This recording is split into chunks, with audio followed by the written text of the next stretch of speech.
Hello, Craig Howard here. Happy to be with you again today, and I hope that you're having a day that's just filled with goodness. People are already hard at work on this beautiful morning. It's kind of overcast, but I still love the nice cool temperature instead of the heat beating down on me. I don't know what the weather report is for today, but it just feels wonderful as I sit out here on my porch and enjoy the morning. Had a good time of personal devotions this morning, and as I was looking at devotions for this morning, I was taken back to the study that I did with the kids at junior camp, and I went back to the Sermon on the Mount, and I came to the 7th verse. Blessed are the merciful, for they will obtain mercy, or they will receive mercy. And it made me stop and take stock of, am I a person of mercy? Am I a merciful person? Or am I like most of the world today? Somebody does me wrong and I'm done with you. Or I am going to get even with you or something like that. Is that the kind of person I am? What kind of person am I?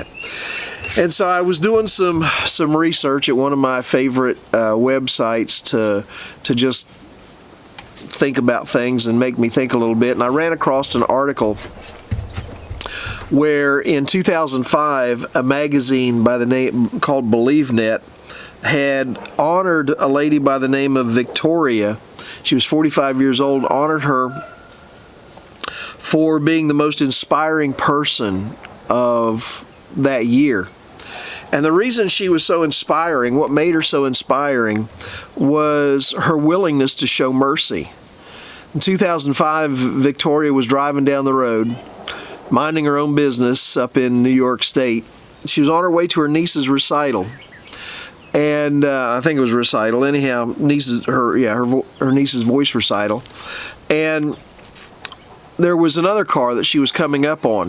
The car was driven by a young man named Ryan, not my Ryan, but a young man named Ryan, who was out for mischief. He and 4 of his friends were in the car, and they had just been on a buying spree with a stolen credit card.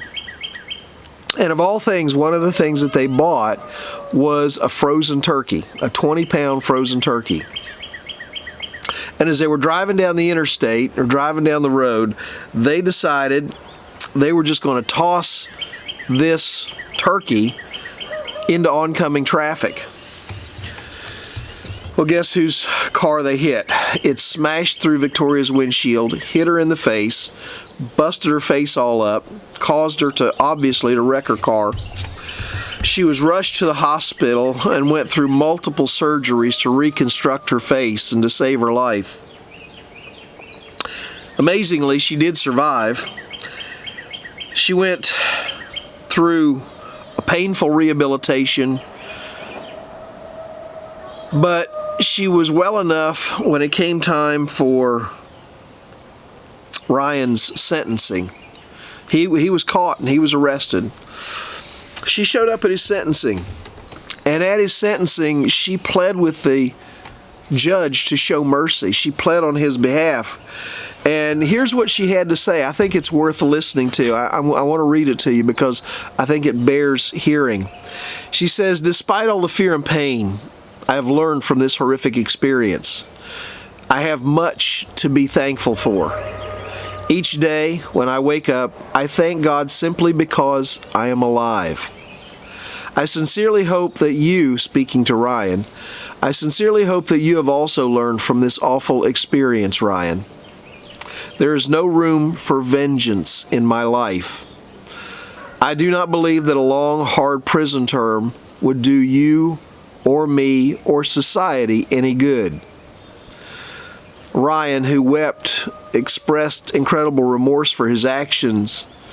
He was sentenced to 6 months in jail.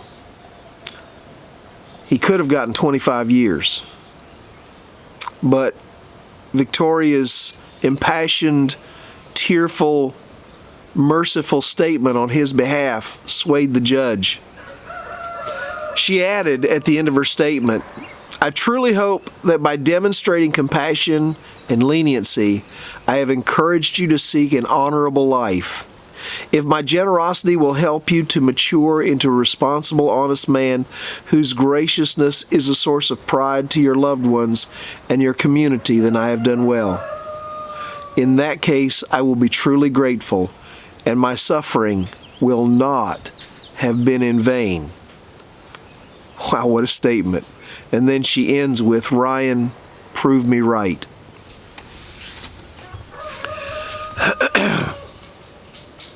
I don't know if I could have shown that kind of mercy. I don't know if I could have had that kind of attitude. But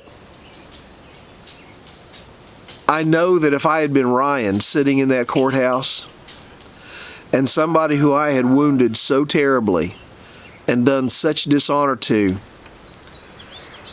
had come into that courthouse and said that I want to give you mercy because your actions have made me reassess my life, and I've learned to be truly thankful to God for the day that you've given me, for each day of life that you've given me.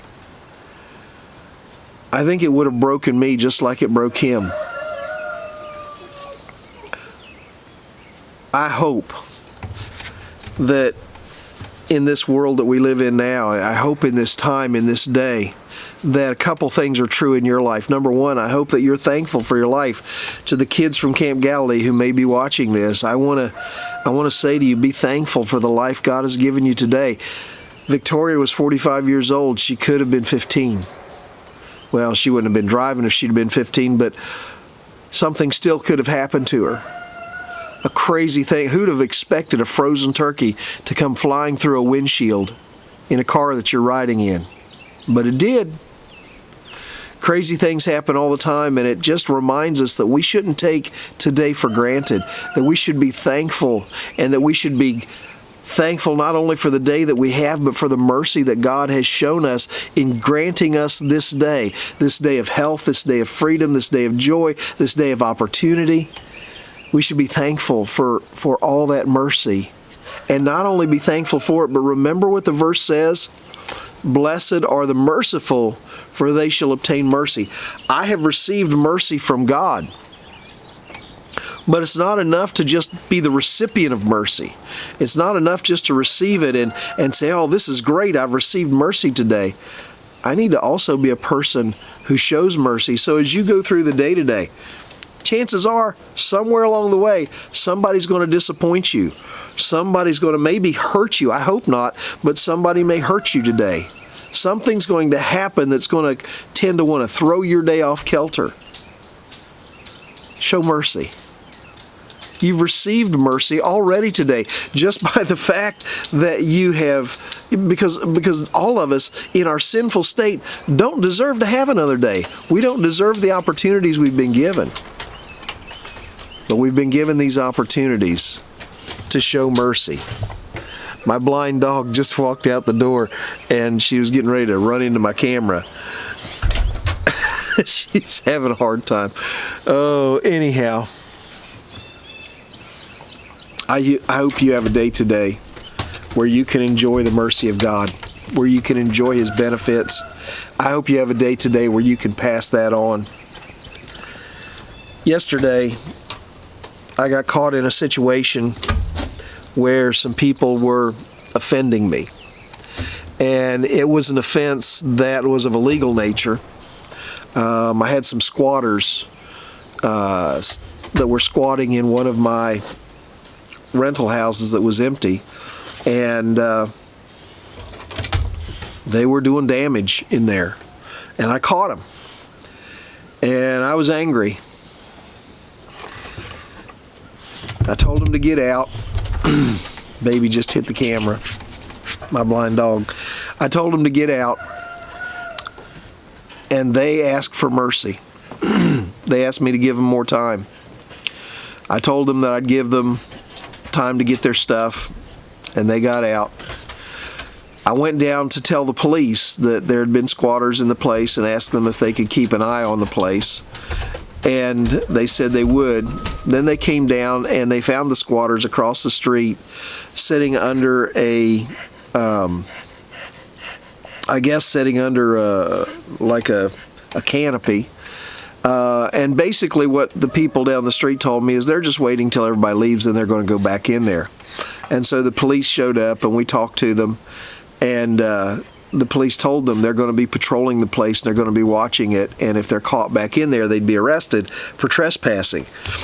And then one of the guys said, well, my stuff is in there. Can I go back and get my stuff? And my first response was, no. You didn't belong in there in the first place. Leave your stuff there. You've lost it. Then I remembered, blessed are the merciful, for they shall obtain mercy. So finally I said, okay, go get your stuff. I didn't let them move in, but I did let them get their stuff. Well, you're going to have opportunities today to show mercy. We usually do. I hope you'll take the opportunity to show mercy. Well, my time is gone. My rooster friend is in full throat this morning. I hope this is a help to you. I hope you enjoy this time. These longer devotions that I'm doing for Camp Galilee, I hope they help you guys as well. And if you've got some kids next summer that are looking for a great camp to go to, if you're watching this, I hope you'll think about Camp Galilee. Well, you have a good day. I will talk to you tomorrow. Bye.